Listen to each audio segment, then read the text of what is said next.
Salut à tous et bienvenue sur notre chaîne. L'Inter Milan continue d'incarner ce subtil mélange entre héritage et modernité, où la grandeur du passé inspire un avenir ambitieux. Les récents témoignages de figures emblématiques comme Javier Zanetti, Jürgen Klinsmann ou encore Massimo Moratti rappellent combien le club nerazzurro reste un point de convergence entre les passions d'hier et les défis d'aujourd'hui. Christian Aslani, jeune espoir albanais, illustre cette transition, lui qui porte fièrement le maillot d'un club qu'il admire depuis toujours. À ses côtés, des joueurs comme Denzel Dumfries incarnent une Inter conquérante, prête à dominer sur les terrains d'Europe et du monde, sous la houlette d'un Simone Inzaghi stratège.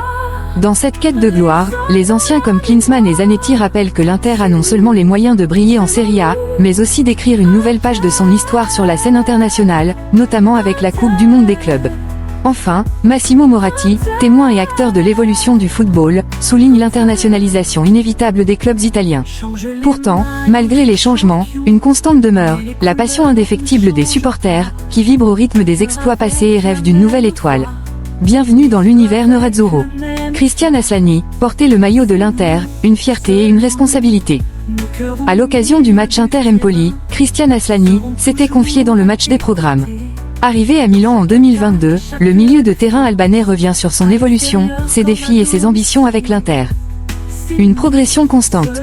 À seulement 22 ans, Aslani, qui a également disputé un Euro avec l'Albanie, se sent grandi par son expérience. Porter ce maillot procure toujours une émotion particulière. Je suis arrivé ici à 20 ans, et aujourd'hui, avec 2 ans de plus, je me sens plus mature, même si je dois encore travailler. L'unité du groupe est essentielle pour moi. Mes coéquipiers m'ont toujours soutenu, sur le terrain comme en dehors, et cela m'a aidé à grandir. Des défis en interne. Christian évoque la camaraderie et les défis qui rythment son quotidien à l'Inter. J'aime bien défier Fratesi. Parfois, après les entraînements, on reste pour s'affronter sur des exercices de tir et on échange beaucoup. Une légende comme modèle. Interrogé sur un joueur qu'il aurait aimé affronter ou côtoyer, Aslani n'hésite pas. Plus que le défier, j'aurais aimé jouer à ses côtés, Wesley Sneijder. Je me souviens très bien de lui, c'était un joueur doté d'une technique incroyable et d'un pied exceptionnel. Des moments marquants. L'Albanais partage les souvenirs les plus précieux de sa carrière. Son plus grand défi.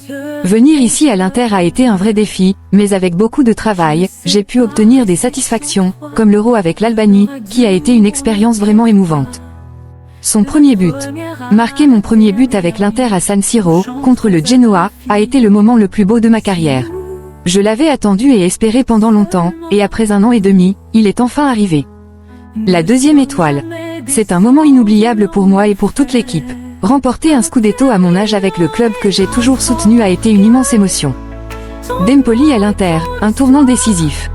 Aslani revient sur son transfert d'Empoli à l'Inter, une étape marquante de son parcours. Quitter Empoli n'a pas été facile. J'y avais joué pendant 13 ans, mais je savais que rejoindre l'Inter était le chemin que j'avais toujours voulu suivre. Ce transfert était à la fois un défi et un rêve. Javier Zanetti, entre l'Inter, la Coupe du Monde des clubs et Diego Milito. Dans une longue interview accordée à Olé avant les fêtes de Noël, Javier Zanetti, vice-président de l'Inter, a abordé de nombreux sujets. Du présent compétitif de l'Inter à la Coupe du Monde des clubs, en passant par la relation avec son ancien coéquipier Diego Milito, l'ancien capitaine des Nerazzurri a livré une vision lucide et passionnée sur le football d'aujourd'hui. Une Inter compétitive sur tous les fronts. Zanetti a tout d'abord souligné la croissance constante de l'Inter, aussi bien sur le terrain qu'en dehors. Depuis 5 ou 6 ans, nous sommes compétitifs, non seulement dans nos performances sportives, mais également sur le plan institutionnel. C'est notre objectif en tant que dirigeant, construire une équipe capable de participer à toutes les compétitions tout en développant des infrastructures qui permettent à nos jeunes de s'épanouir dans les meilleures conditions. La Coupe du Monde des clubs, un duel attendu face à River Plate. Interrogé sur le duel à venir contre River Plate lors de la Coupe du Monde des clubs, Zanetti n'a pas caché son excitation. Ce sera un match magnifique et difficile, car nous savons que River est une grande équipe avec un excellent entraîneur. Nous jouerons cette compétition avec le meilleur de nous-mêmes, car c'est un tournoi prestigieux et nous voulons le remporter. Cependant, nous sommes également conscients de ce que représente cette compétition pour une équipe argentine. Nous devrons être bien préparés. Diego Milito, un frère avant tout. La rivalité entre l'Independiente, club de cœur de Zanetti, et le Racing Club, désormais présidé par Diego Milito, n'a pas terni leur relation. Avec Diego, nous parlons toujours de tout. Il sait que je l'aime comme un frère. Peu importe que je sois un fan de l'Independiente et qu'il soit président du Racing, nous échangeons toujours des conseils pour nous améliorer dans nos rôles respectifs. Zanetti n'a pas manqué de saluer les succès du Racing sous la direction de Milito. Je tiens à féliciter le Racing pour son titre de champion honnête en Copa Sudamericana.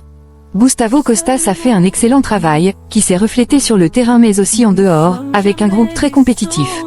Quant à Diego, je n'ai aucun doute qu'il excelle dans son rôle. Il est professionnel, sérieux et engagé. Le Racing est entre de bonnes mains.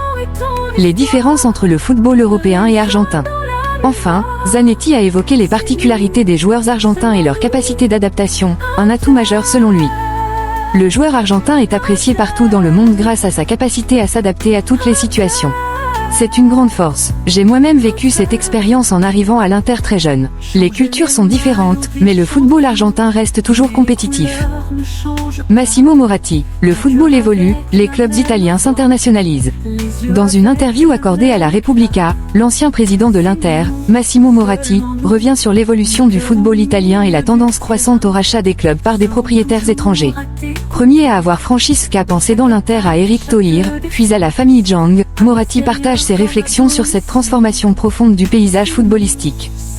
Le début d'une ère internationale. Massimo Moratti reconnaît avoir pris conscience, dès le début des années 2000, que la gestion d'un club comme l'Inter devenait de plus en plus exigeante financièrement. Au début des années 2000, on a commencé à sentir que le football devenait un jouet difficile à soutenir. En 2011, j'ai compris qu'il fallait quelqu'un d'autre à la tête du club. Les supporters aiment avoir un président passionné, mais si ce président ne peut pas injecter d'argent, ils ne sont pas contents. Lorsque l'intérêt d'Eric Thohir s'est manifesté, Moratti a choisi de se retirer. J'ai décidé de faire un pas en arrière. Le football va là où il y a de plus grandes possibilités économiques, c'est naturel. La différence entre passion et business. Moratti souligne une distinction majeure entre les propriétaires passionnés d'autrefois et les investisseurs d'aujourd'hui. Le soutien à un club né dans l'enfance, on le vit pleinement, on alimente le plaisir de suivre une équipe. Les propriétaires étrangers, eux, voient cela comme une affaire ou une aventure intéressante. On ne peut pas attendre d'eux la même passion que nous avions. Malgré cela, il estime que les spectateurs ne se préoccupent pas de la nationalité des propriétaires. Pour les supporters, l'important est que le club soit bien géré et sérieux. Un avenir dominé par des propriétaires étrangers. Pour Moratti, l'internationalisation des clubs italiens est inévitable. Si une bonne offre leur est faite, les propriétaires italiens restants vendront aussi. Nous nous dirigeons vers une Serie A entièrement sous contrôle étranger. Il cite l'exemple des frères Artono, propriétaires du club de Côme, comme illustration de familles aux immenses fortunes capables de répondre aux exigences financières croissantes du football italien. Une décision sans regret. Interrogé sur son ressenti vis-à-vis de sa décision de céder l'Inter, Moratti se montre serein. Je regrette ma décision? Pas du tout. Chaque chose a son temps, et j'ai bien utilisé le mien. Je repense souvent à mon Inter, mais je n'ai jamais eu de nostalgie pour mes années de présidence. C'était une aventure magnifique, mais il était juste de faire un pas en arrière. Jürgen Klinsmann. L'Inter a les moyens de briller, en Serie A comme en Champions League. Hier soir, lors du match entre l'Inter et Empoli à San Siro, un invité de marque a attiré l'attention, Jürgen Klinsmann, l'ancien attaquant emblématique des Nerazzurri. Interrogé par Inter TV, il a partagé ses impressions sur le championnat italien et sur l'équipe actuelle. Un championnat italien toujours compétitif. Pour Klinsmann, la Serie A reste un défi de haut niveau. Le championnat italien est toujours très compétitif. Aujourd'hui, la situation est particulière. Le Napoli est presque revenu à son niveau d'il y a 2 ans, tandis que l'Inter doit jongler entre toutes les compétitions, y compris la Ligue des Champions, alors que le Napoli se concentre uniquement sur le championnat. Reprendre le Scudetto sera difficile, mais pas impossible. J'espère vraiment que l'Inter remportera la Ligue des Champions. Marcus Thuram, une belle surprise. Lorsqu'on lui demande s'il voit un joueur actuel de l'Inter lui rappeler son propre style, Klinsmann souligne la singularité de chaque joueur mais exprime son admiration pour Marcus Thuram. J'aime beaucoup Marcus Thuram. J'ai joué avec son père au Monaco pendant 2 ans, puis je l'ai suivi en Bundesliga. Quand j'ai appris qu'il arrivait à Milan, j'étais ravi. Je ne m'attendais pas à ce qu'il s'adapte aussi rapidement au football italien. Il est impressionnant, et cela me fait très plaisir. Un duo d'attaque prometteur. Klinsmann reconnaît également l'impact de Thuram sur le terrain. Il a impressionné beaucoup de monde, même en Allemagne. Là-bas, il ne montrait pas toutes ses qualités. Cela prouve qu'Inzaghi sait comment développer ses joueurs, notamment les attaquants. Avec Thuram, Lautaro Martinez peut souffler de temps en temps, car Marcus sait faire la différence. Une équipe unie et pleine de qualité. Pour l'ancien international allemand, l'Inter dispose d'une profondeur d'effectifs enviable. L'équipe est pleine de qualité, avec quasiment 2 effectifs capables de rivaliser en Ligue des Champions. Cela donne une grande sécurité, notamment à l'approche des mois décisifs comme mars et avril. Il insiste également sur l'importance de l'esprit de groupe. Ce que j'aime le plus, c'est leur unité. Ils célèbrent ensemble, se soutiennent dans les bons comme dans les mauvais moments. Cet esprit de groupe est essentiel pour viser des titres, notamment la Ligue des Champions. Les atouts d'Inzaghi et de son effectif. Klinsmann salue le rôle de Simone Inzaghi et la flexibilité de ses joueurs. Avoir des joueurs polyvalents est crucial, surtout pour Inzaghi. C'est aussi important pour la dynamique de l'équipe, car tout le monde tire dans la même direction, même si chacun veut être titulaire. L'équilibre qu'il trouve avec Marotta et la direction est primordial. Bisek, un jeune plein d'avenir. Enfin, Klinsmann a un mot pour Yanorel Bisek, un jeune défenseur prometteur. C'est un garçon positif, plein d'énergie et désireux d'apprendre. Il a encore beaucoup à donner à l'Inter. La prochaine étape pour lui sera de briller avec l'équipe nationale, et je suis sûr que sa convocation arrivera bientôt. Denzel Dumfries, le symbole d'une Inter conquérante selon Adani et Ventola. Le plateau de Viva El Football a été marqué par les éloges envers Denzel Dumfries, un joueur qui a su évoluer et s'imposer sous la direction de Simone Inzaghi. Entre force, énergie et humilité, l'international néerlandais s'est affirmé comme une pièce maîtresse de l'Inter. Lele Adani, Dumfries, un joueur transformé. L'ancien défenseur Lele Adani a salué l'évolution de Dumfries depuis son arrivée à Milan. Un immense respect pour Denzel, The Equalizer, Dumfries. Il n'a pas remplacé Cancelo et Hakimi par la technique, mais par son énergie, sa force, son sens du timing, son humilité et son exubérance. Adani a également reconnu avoir changé son regard sur le joueur. Ce n'est pas ses qualités qui m'ont surpris, elles sont évidentes. C'est sa manière d'exécuter le plan tactique d'Inzaghi qui m'impressionne. Il se sacrifie, accepte un rôle de second plan, mais il apporte des résultats. Dumfries incarne ainsi l'esprit d'une Inter prête à faire face aux défis, à travers un mélange de discipline tactique et de passion. Nicolas Ventola, un joueur pour aller à la guerre. L'ancien attaquant Nicolas Ventola n'a pas caché son admiration pour Dumfries. On peut changer d'avis sur certains joueurs, et si je devais aller à la guerre, je choisirais Dumfries. Il a de la personnalité, de la puissance et un mental d'acier. Ventola souligne également son impact sur le terrain. Il est un véritable marteau-piqueur, capable de jouer sur les deux phases. Bien sûr, il fait parfois des erreurs, c'est un cheval fou. Mais s'il est titulaire avec l'Inter et les Pays-Bas, ce n'est pas un hasard. Il est sous-estimé parce que les grandes équipes ne le veulent pas. Peut-être lui manque-t-il un petit quelque chose, mais moi, je le garde dans mon équipe. Une Inter toujours en quête de constance. Par ailleurs, Antonio Cassano a analysé la victoire récente de l'Inter contre Empoli, tout en élargissant la réflexion à la course au Scudetto.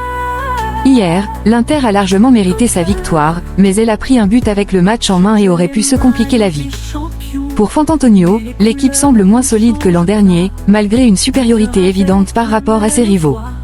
L'Inter dispose de deux équipes complètes. Aujourd'hui, elle est à -3 de Naples et doit jouer à Florence. Le Napoli, malgré ses difficultés, reste en tête grâce à de meilleurs résultats. Cependant, Cassano reste confiant quant aux chances des Nerazzurri.